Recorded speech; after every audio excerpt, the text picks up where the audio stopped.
If you're thinking about being an HVAC technician or a salesperson, the question comes up, is it hard? This is an important question.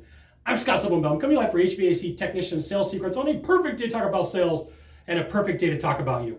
So here's the thing, I want to start with number one. Being a heating and air conditioning technician is not just about fixing things. Eventually, you're going to get to the point where you're dealing with people, you're solving emotional issues, you're solving relationship issues, and it doesn't sound like you should, but here's what happens. When it's hot or cold outside, it causes people to fight. It causes people to be uncomfortable. Now, here is what you're going to find. In the summertime, especially if you live in a place where it gets really hot or really humid, women typically complain about the heat. In cold climates, men complain about being cold.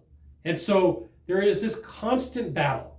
And there's going to be a time where you're sitting with a homeowner, husband and wife, and the wife says, "What temperature should I leave my thermostat at?"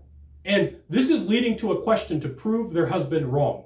Or the husband asks you the same question to prove the wife wrong. So I always joked about it. My word track, you don't necessarily have to do this. I would joke about it and say, hey, before I answer this question, I'm not a marriage counselor or a therapist. I'm a heating and air conditioning technician. And I kind of laugh, right? Like, you have to take this for what it's worth. Everybody's a little bit differently. Me? Oh, man, I love the heat. Truly, I do. If it's 100 degrees outside, I'm happy. Right now, today, it's like 30 degrees outside. I'm super sad. So you have to be able to answer this question and know sometimes you're not just a heating and air conditioning technician. Somebody's going to cry on your shoulder. They're going to be upset. They can't pay for the part. They're fighting with their significant other. Number two, you're going to have to sell. Technicians just want to fix things, but if you work for a large company, chances are pretty good you're going to have to sell. A lot of large companies have this statement. We are a marketing company first. We're a sales company second. And if you work for that company, you need to know that's what's expected of you. There was a lot of times where I would train technicians. I had 65 technicians that I work with, right? At the height, 65 techs.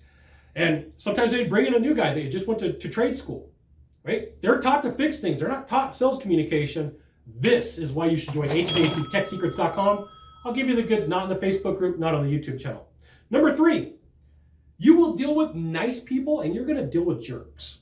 It is amazing when you go into a home and you fix the system and the person cries and they thank you.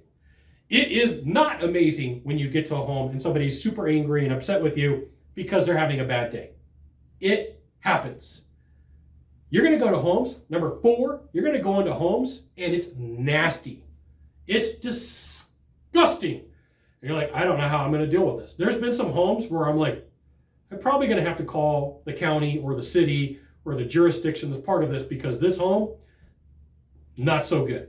Number five, some of the people that you work with are going to be scumbags, and yes, that includes management. And you're like, Scott, you're going to say that sometimes it's management? Abso-freaking-lutely. I'm going to tell you the truth. There's some really amazing people that you work in this industry with, and there's some people that I don't ever want to invite to my house. That's the rule.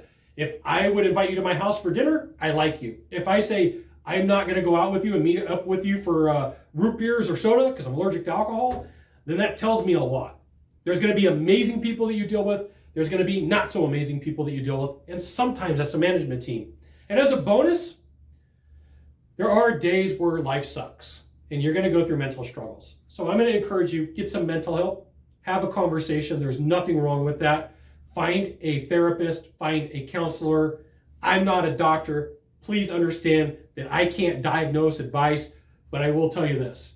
It does help to have somebody to talk to when you're in a sales slump to help you get over personal issues.